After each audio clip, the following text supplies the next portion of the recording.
a second, by the way. Yeah, it's just 2 minutes early because I clicked on the wrong button. I'm not used to it. Hi, everybody. I'm Blake Cabot. I am the owner of facepaint.com. And I am thrilled, as always, to have an amazing artist in the house, all the way from the West Coast. Dutch Bahari is going to do a glamour sugar skull. And Dutch is a lot younger and prettier than you remember. No, wait, hang on. Now, there he is. There he is. I can almost see him. There he is. Okay. Well, with that said, Dutch, take it away. All right. Well, so I'm going to do a sugar skull that I haven't actually done one of these in a long time. So this will be an adventure for me too. I came up with this concept, I want to say about 9 years ago.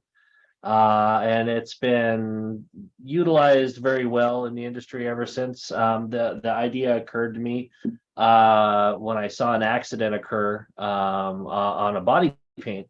And I was like, ooh, that looks kind of cool. What if I did that on a face paint? So I did that. I did it at a tattoo convention, and it was a hit. So for those of you that have seen something like this before, great. Basically, it's going to incorporate kind of just your fundamental sugar skull, and then I'm going to do some little airbrush embellishments on it. So, well, actually, the airbrush will happen before the embellishments, but.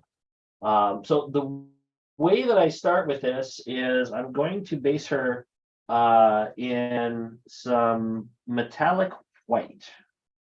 Okay. And the reason for that is I want a base tone that isn't quite fully white, and I think I'm apprehensive about this, but I think I may want to tinge it. I've changed my mind. I'm not going to tinge it. I'm just going to stick with the silver. So I'm just going to base her out with a metallic white.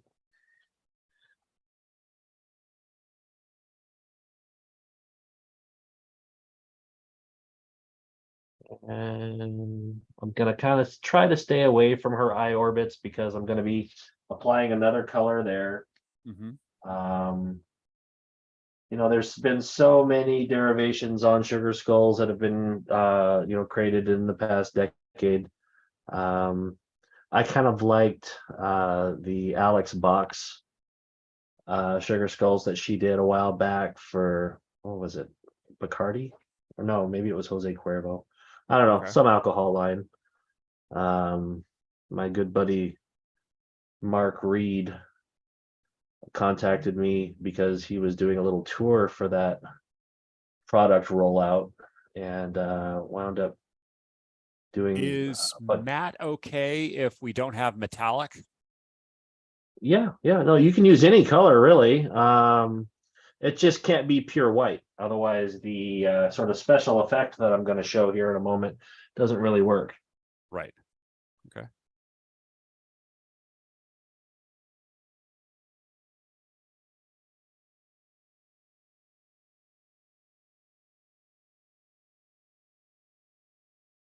So I'm doing I'm using the standard grout sponge cut in half. These are very old, so they're a little softer than when they're new. I like the way they load better than some of the other synthetic sponges, personally, and that's why I'm using it. And it's not to say that I don't use the synthetic sponges, I do, but it's just kind of a right tool for the right job kind of thing. With this mica paint, I really have to go on kind of heavy with it, hence all of the little tamping and padding. Otherwise, it'll be too translucent.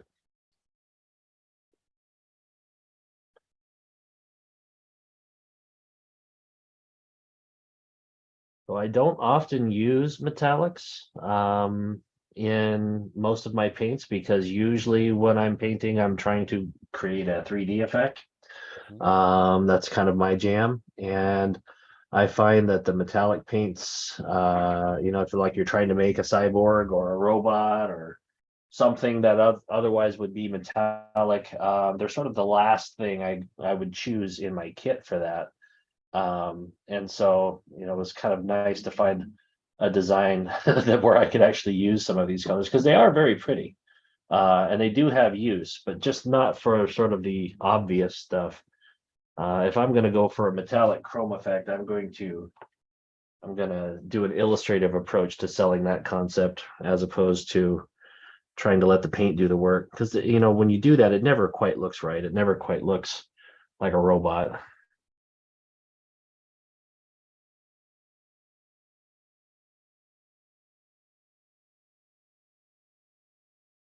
Okay, I'm feeling pretty good about that. What brand is this paint? This is Face Paints Australia, which is Okay. basically just like Diamond or Wolf effects.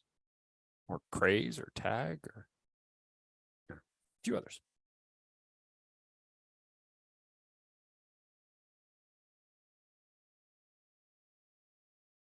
So the wax-based paints, they tend to have working properties that are a little bit more more like an acrylic paint, where you can stack the colors and the opacity tends to be a little bit more on the surface as opposed to say your Marrons and your Superstars and stuff like that. The glycerin-based paints. Okay, so the fun part of this is I'm going to use This my is a metallic airbrush. white, right? Yeah. Okay. Or some brands call it bright silver, whatever. It's Hello, basically Ruth. just the very light silver metallic. I'm trying to figure out which stencil I want to use because I want to do some filigree. Let's see, that one looks nice. They call it white metallic. What's that? White metallic. Yeah, it's white metallic. Yeah.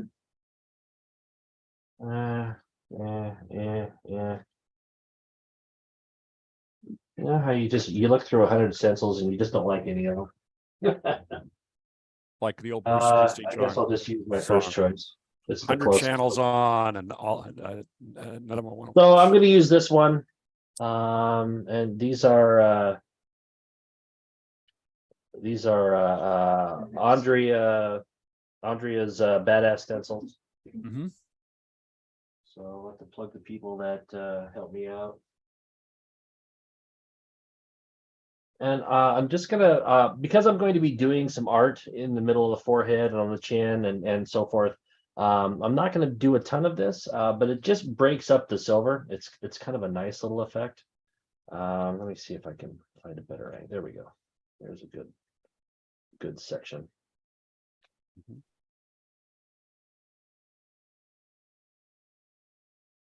Just a little mist with the white. You don't got to go too crazy. A little more up here. And then you get this great little two-tone. I'm not sure how well that shows up on camera.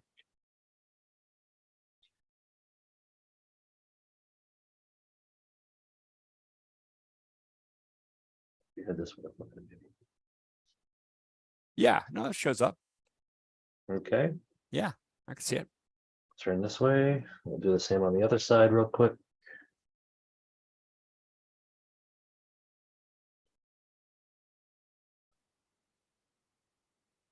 Make sure my stencil's clean here.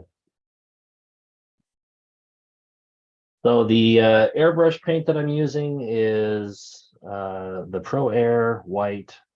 Mhm. And I'm just doing a light mist. It doesn't have to be a lot. It just adds a pretty little accent to the base coat so that when I do all of the color accents after that, they just kind of pop a little bit more. Elizabeth says, wow, that's rad. I think that's positive. Okay, that's a positive feedback. That's Right. positive feedback. Bring it back red. Ruth says, Cody says that's pretty, and Ruth says, sorry, I came late. I'm not seeing, is this grease paint? No, it's absolutely not. It's it's metallic white face paint Australia, and with a little Pro Air airbrush. So people are So already. now I'm going to close your eyes for me. Start in with some really bright fluorescent pink around her eyes here.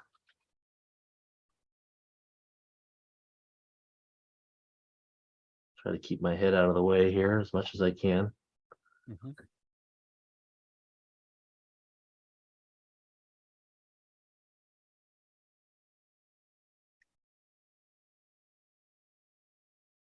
And then for this one, I'm going to do. Oh, sorry guys, kicked my tripod. Uh-oh. I'll take it.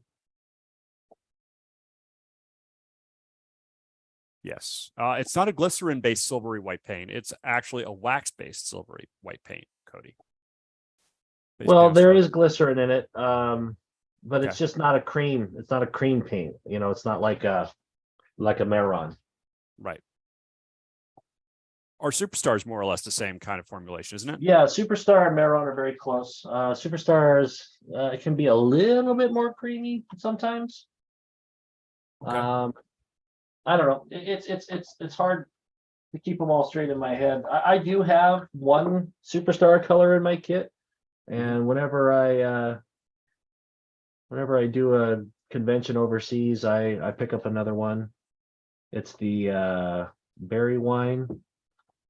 It's a very unique kind of deep magenta that I just don't see in any of the other wax-based brands.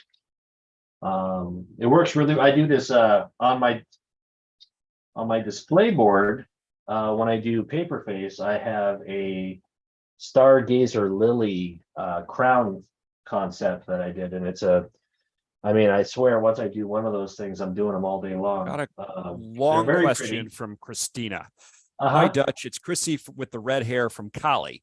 Good to see you teaching. Over the past 8 years, I've used a metallic white base and lots of fine clear glitter on top of it to make it look like an actual sugar skull. Can I still use my technique with the concept you're demonstrating, or will the glitter mess up the effect? P.S. I used DFX metallic white and it was awesome. Yeah, the white is definitely going to mute out your glitter wherever it's applied. But I mean, if I'm understanding correctly, you may just opt to maybe do a little fine like holographic glitter when it's done, as opposed to putting it down prior. I don't know.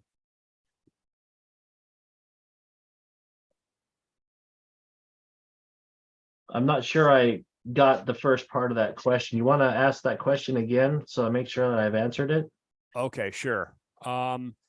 It's over the last 8 years, I've used a metallic white base and lots of fine clear glitter on top of it to make it look like an actual sugar skull. That makes sense? Okay. Oh, so it's dusted with sugar when it's done. Yeah. Yeah. Oh, yeah. Nothing wrong with that. Yeah. The only glitter that I use is the clear holographic anymore. I find it most of the other glitters to be too distracting from the paint job. I'm a painter. I want people to appreciate the paint. Primarily in my stuff. It's just a sort of just the way I like to roll personally. But so I find that I can dust that over the top of just about anything if I want it to sparkle without really compromising, what I've painted, the artwork.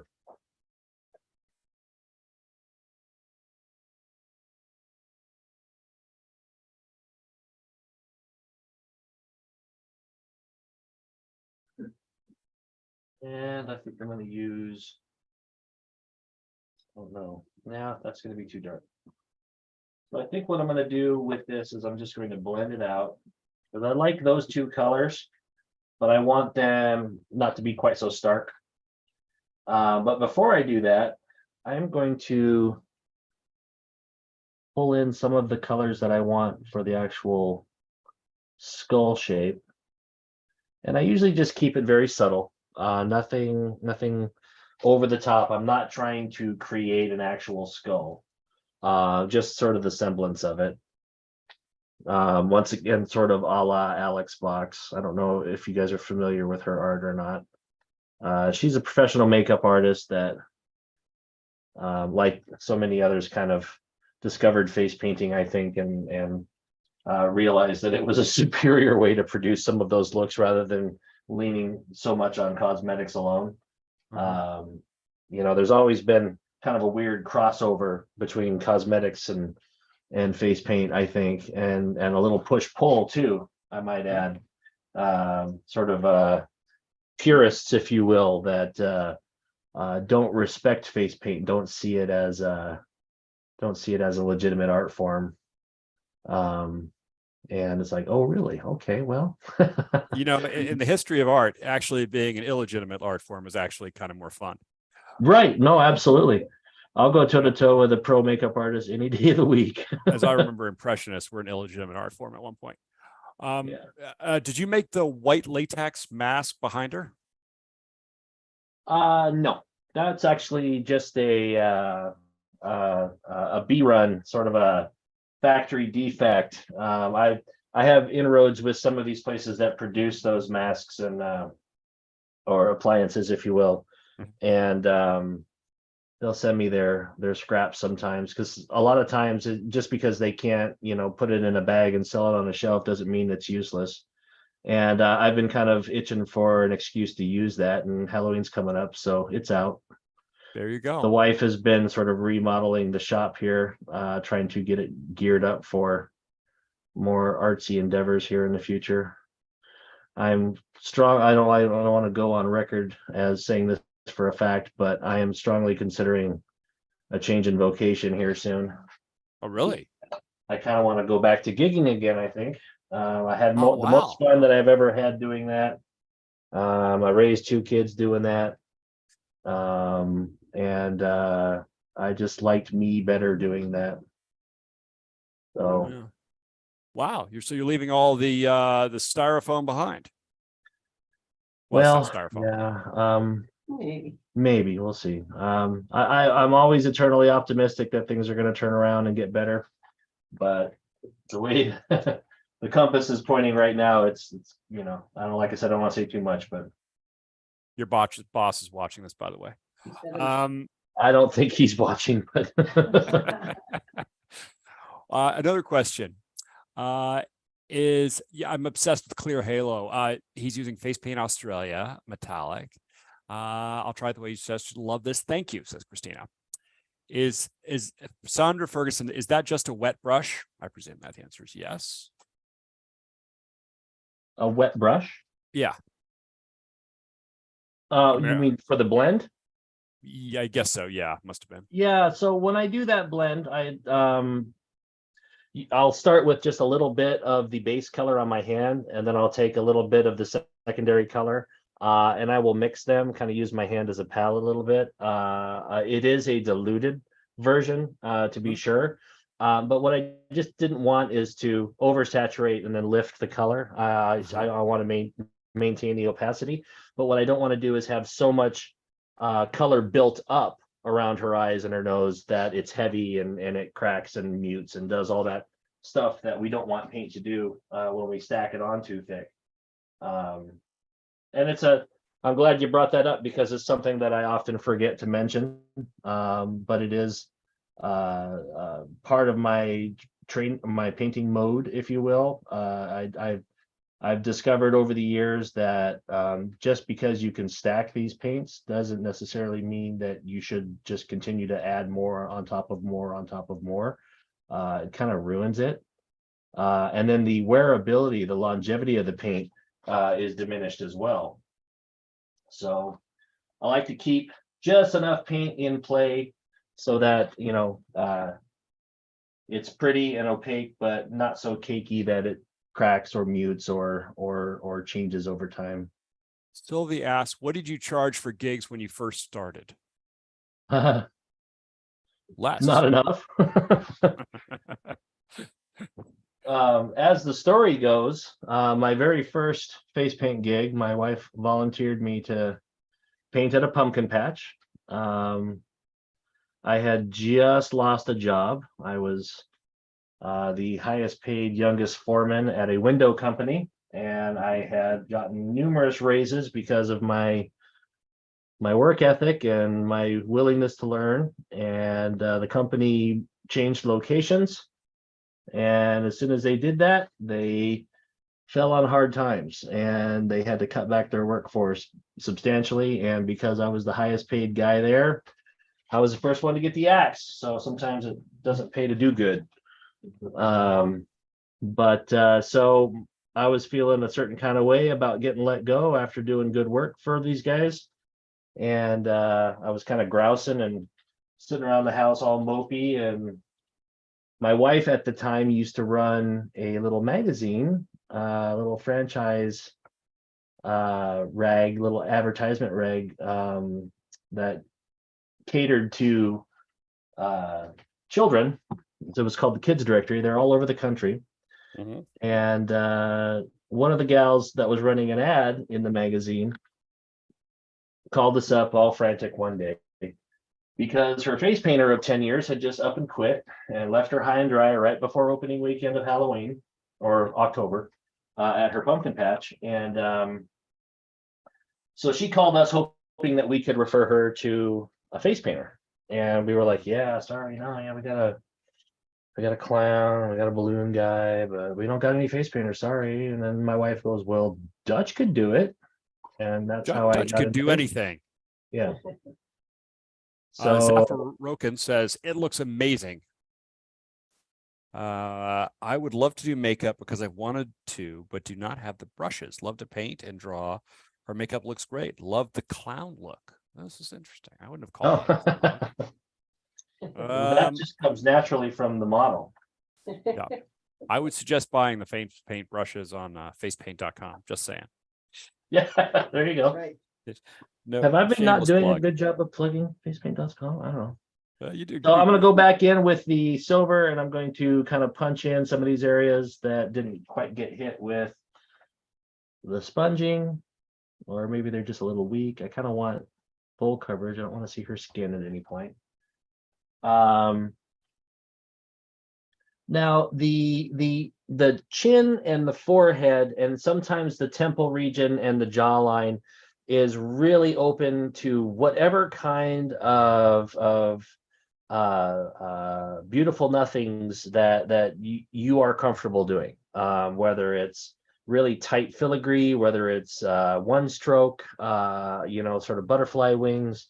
I kind of like personally the classic tattoo spider web, and it doesn't really go with the softness and the lightness of this, but I'm going to go ahead and do it anyway, just because I kind of like how it looks personally. And it's my painting and I can do whatever I want. And nobody's going to stop you. It's a free video. Yeah. It's not a free country, but they I'm charge going to extra for start that. with some And what brushes do you prefer? the brushes that I use and probably will use till I die are unfortunately discontinued. But I made sure I stocked up. I have a lifetime supply of them.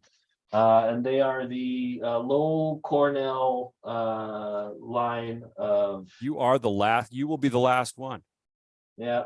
They will pry They're it the from your cold, dead 797. fingers. So they're the white handles with the blue ends. Mhm. They're very similar to the yellow handles with the blue ends. The only difference is about maybe a millimeter or two less bristle length, but the bristle count is very, very high, which I love because they're nice and springy. And because the bristle count is so high, I can pull lines all day long. That is awesome. I love these colors. They seem so delicate and gorgeous, says Tammy. Cody says she's a beautiful young lady. I've seen her model for you before, I believe. Yeah, this is my youngest of my offspring, Zeta.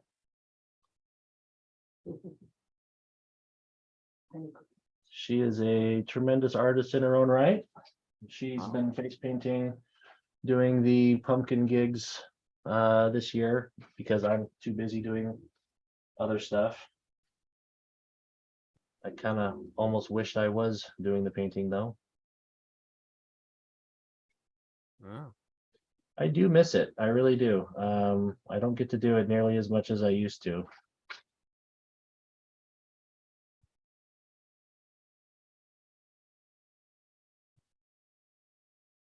I got to paint the Sea-Hulk on Sunday. He's for those of you that may know, every major football franchise has what they call super fans, and they're the ones that the cameras kind of like to rest on in moments when the action isn't happening on the field, and they're the ones that are all dressed up in all the regalia and the crazy costumes and stuff. And the guy that I used to paint for all of the home games, he goes by the name Sea-Hulk, and he used to bodybuild, and he would paint himself green, and he would be the Incredible Hulk. And he never really got any accolades or attention doing that himself. And then he discovered me, and I did a bunch of really kind of high detail muscular definition on him, with a lot of highlight and shadow. And as a result, he became rather famous. He was all over the Super Bowl handouts and brochures and magazines. He got a Campbell soup commercial. He got a Dodge truck commercial as the Sea-Hulk. Dear Lord. Yeah. So it kind of blew up. He kind of became a phenom for a short time, got his, 15 seconds of fame, so to speak. Right. And Sandra Ferguson says, so cool. I knew about the Sea-Hulk before I learned that you did it. oh yeah. And but then he got cancer. So he had to stop doing all that. And so this was the first time I painted him since he got a clean bill of health. Yeah. But the doctor told him flat out, no more steroids. Oh, well, that's not a good thing. Go Seahawks, says Elizabeth. Yeah. Go Hawks. Hi, Dutch. I attended one of your classes in Fabaic teaching basic concepts and monster faces. Thank you very much for doing this class. Oh yeah, you're welcome. And Christina says, I also love the low Cornell brushes. The King Art brushes are pretty good substitute for those brushes. It's true.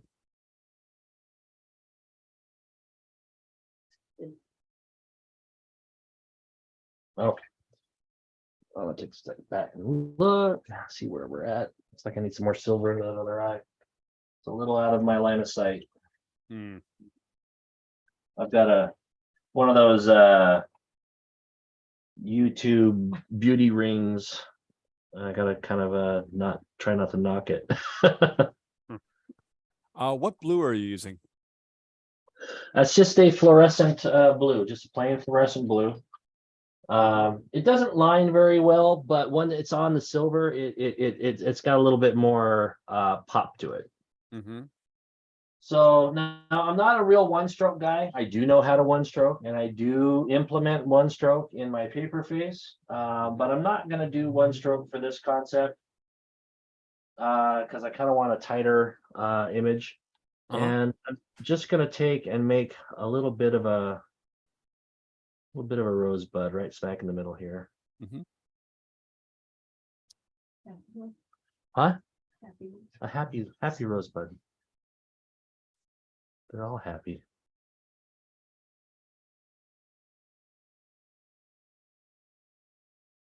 So there's, like I said earlier, there's lots of different ways to do sugar skulls. I mean, predominantly they typically have floral motif. Usually it's flowers around the eyes, and they're really big on sort of the kind of the grapevine filigree as an accent. And I'm going to do some of that too, but that's all done in black at the end. So I'm just trying to kind of get all my color laid down first. So I think I'm going to grab just a smidgen of white here. And I'm just going to pull it across and give this little rosebud just a little bit more.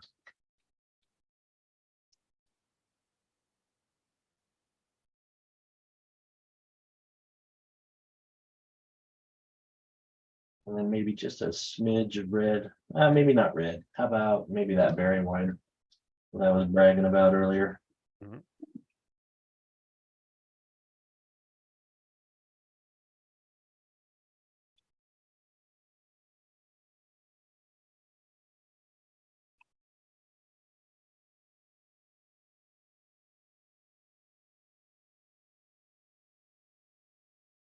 Just something like that. Just something to put in the center. Okay. And maybe just a little dot of white here and there, just to kind of Mhm. give it a little bit more interest. And I'm gonna call that good. Now I'm gonna do some black. And this is the fun part. And like I said, I'm very out of practice with this, so hopefully this turns out all right. This used to be sort of a point of pride for me. One of my first and earliest classes that I taught was really more of a workshop. It was a class where I sort of insisted that everybody, work along with me on paper. Mhm. And I thought, man, there's so many great designs and there's so many different approaches to face paint that I don't want to be one of those people that's doing Dutch's dragons or Dutch's butterflies or whatever. I wanted people to come along in their artistic journey and become better painters, become better illustrators. And so that's how I geared a lot of my earlier classes. And initially they didn't go over so well, but then people that were taking the time to put in the steps and do what I was requesting of them realized, wow, this is really, really helpful.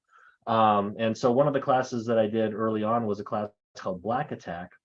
And it was just basically a goofy name that I came up for a line work class. But it was a lot of drills and exercises to gain brush control. Makes sense. So Lisa says, I was using the King Art brushes because the low Cornell brushes were discontinued. I recently tried the Craze FX brand, and I must say that I was very impressed. Great. Craze effects. Mhm. Okay.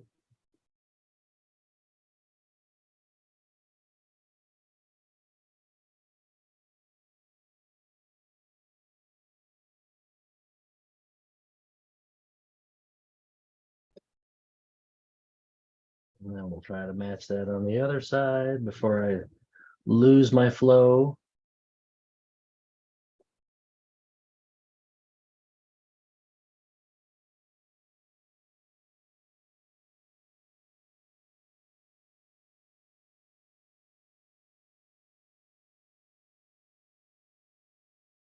And so this is a 795, Mhm. the ones that people are a little more accustomed to. They were Elizabeth says that's gorgeous. I just let you know we got a little less than 30 minutes. oh yeah, no problem. This is going to be done pretty quick. Part of the reason I chose this is because that last one went so long.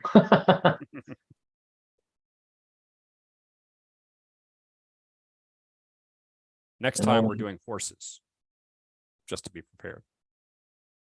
Yeah, horses are always a struggle for people. And they kind of, I don't know, they're you can go one of two directions with them. You can either go ultra realistic or you can go super cartoony, and I've kind of found a way to kind of go right in the middle, and it tends to be pretty popular. So hopefully you guys will like that. I think I'm gonna do a little bit more. I'm trying to figure out where I want my line to go though. I think I'm just gonna frame her jaw. And we'll just do We that. can't see that. Are you gonna wear this to the gym? Sure. So it's a fun way to sort of fill in a space that we can use as a framing mechanism to kind of set that darkness around the perimeter of her face, and it kind of schmecks a little bit more of the skull. We're going to have Cody, we're going to have the horses on March 4th next year. Yeah. Yeah. I've never We'll asked come this up- question, but do people feel once people are face painted, do they act differently? I would say yeah. Okay. I've had numerous personal experiences with particularly little girls that were horribly shy. I mean, shy to the point where I thought that maybe they weren't going to, make it into my chair. Mhm. And once they're painted, they transform. They literally just come out of their shell and they're dancing around and they're the life of the party. I repost this one particular picture quite at least once or twice a year of this little girl. She's wearing Elsa dress. Mhm. And this was when the very first Frozen came out, so this was a while ago.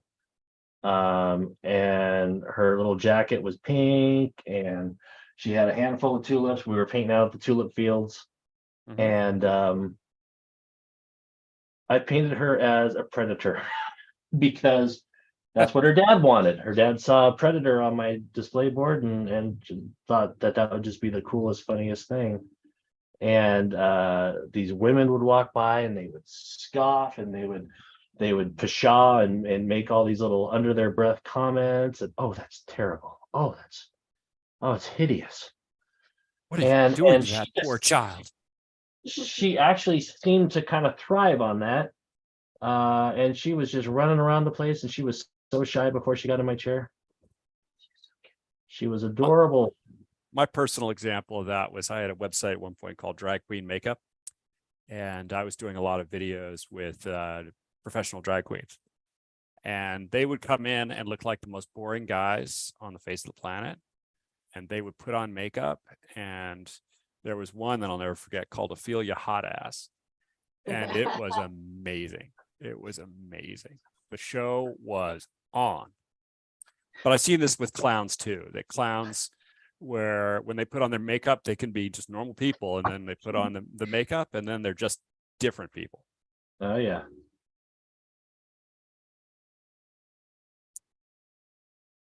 Still love Ophelia Hot Ass. It's one of my favorites. What a name. If I could rename my children as Ophelia Hot Ass, I would. My favorite. Brecky's off camera losing it. Mila. My favorite was Amanda Hug and Kiss. That's pretty good. Still loses out to Ophelia Hot Ass, just saying.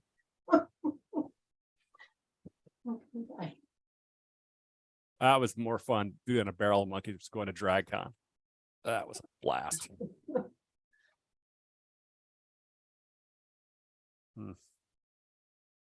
Okay, this is going to be tricky. I might have to block the camera a little bit here.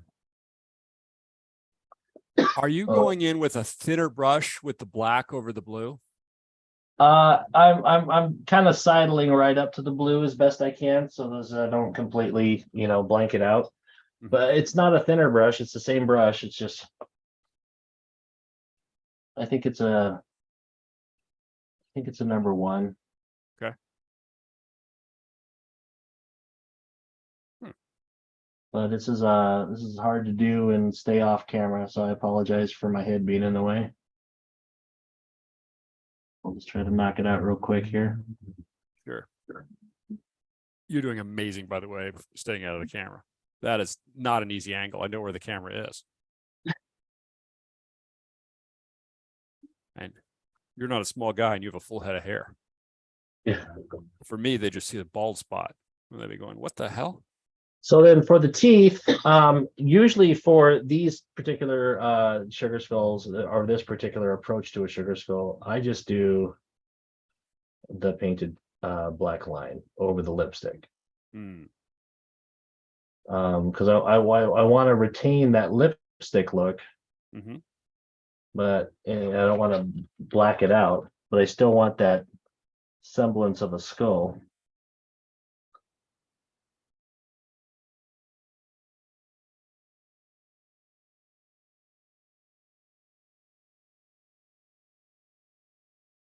Amazing. Which is what Ruth says, but I think it's amazing too.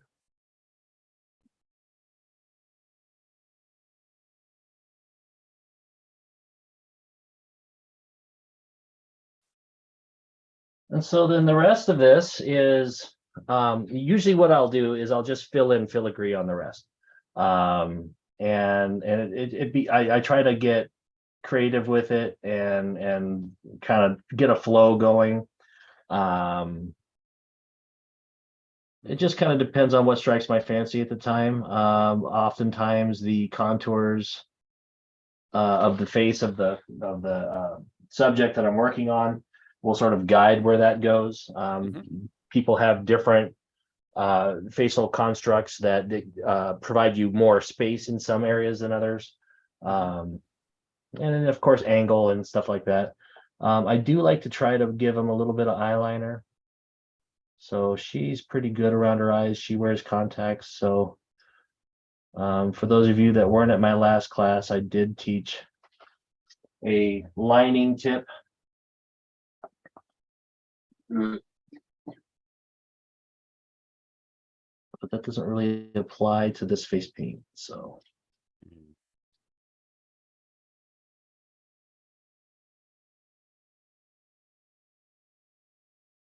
one of them on some of my earlier sugar skulls, I did do I tried to keep them as, I don't know, a loose artistic interpretation on the traditional sugar skulls. So they're very, very much so floral pictures and stuff like that.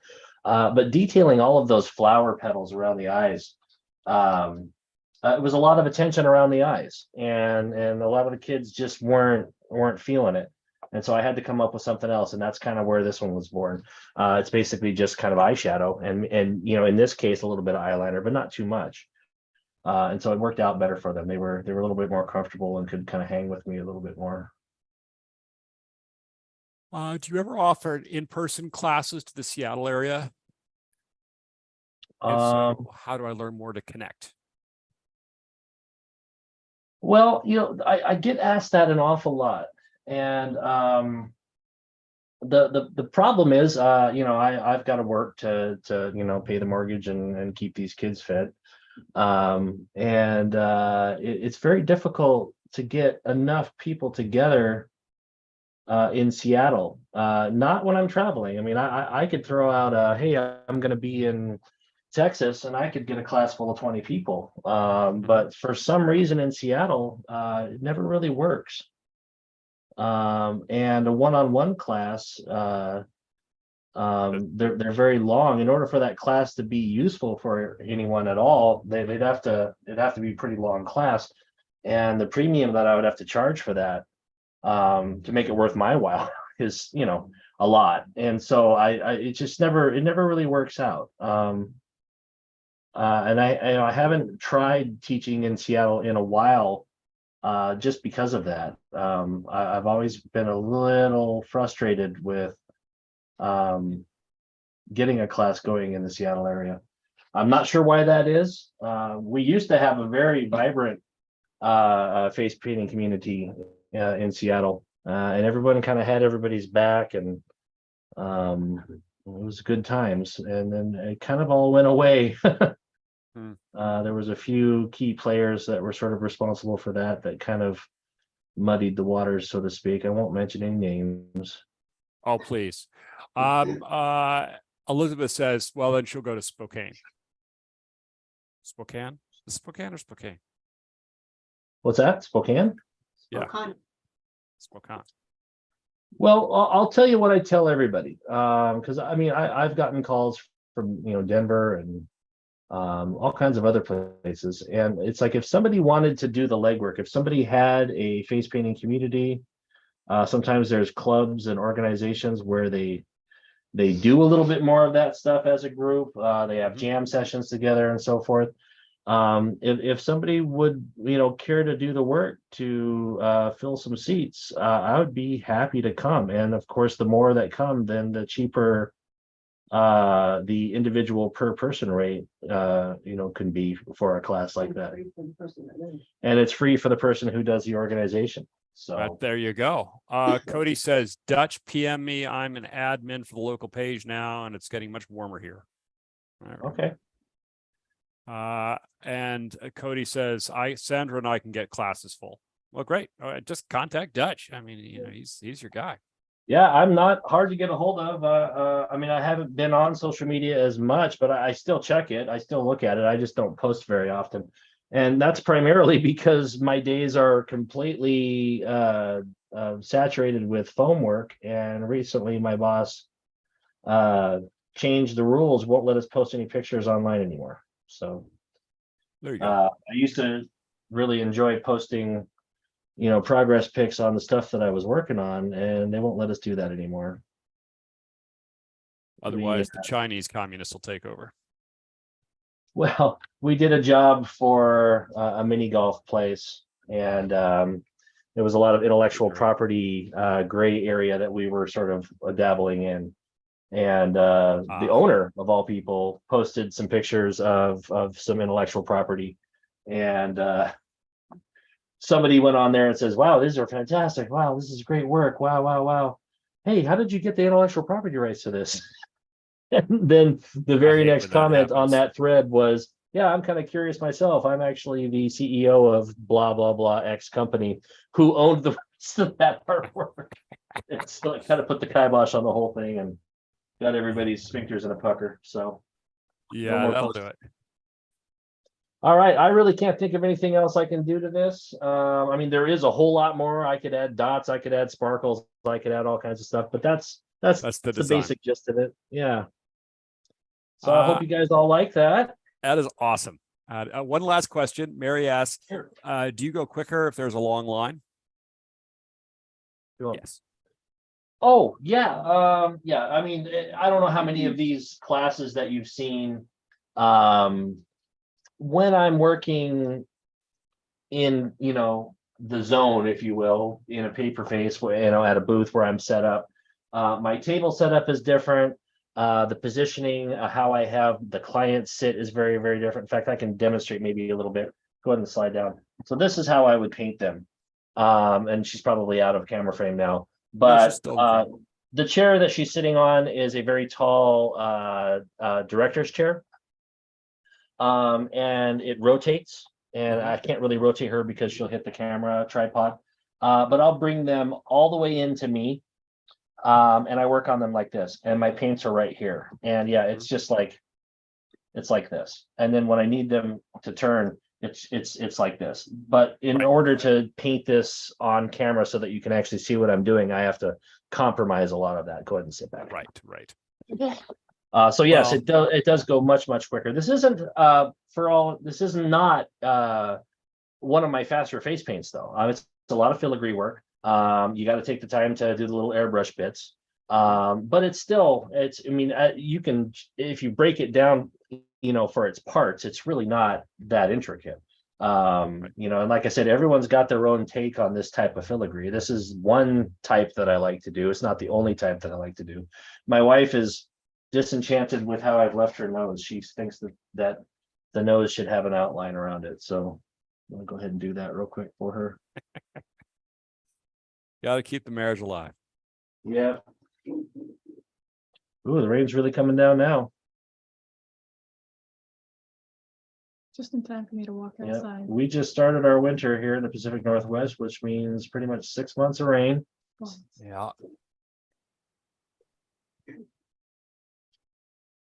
Only place I lived where you could just cancel an event because it was sunny outside. We were going to go out together. No, it's sunny. Okay. Yeah, it's too hot. It's 78 degrees. Yep. Just All right. awesome. Well, this has been fantastic as always, Dutch. And your daughter is beautiful and looks fantastic. And thank you very much for doing this. Next week on October 2nd, we have a Lodi Tournois doing monsters. And the week after that, we have Linnea doing a quick Halloween designs webinar as we're starting the Halloween season. And Tamina is doing simple graffiti lettering on October 16th.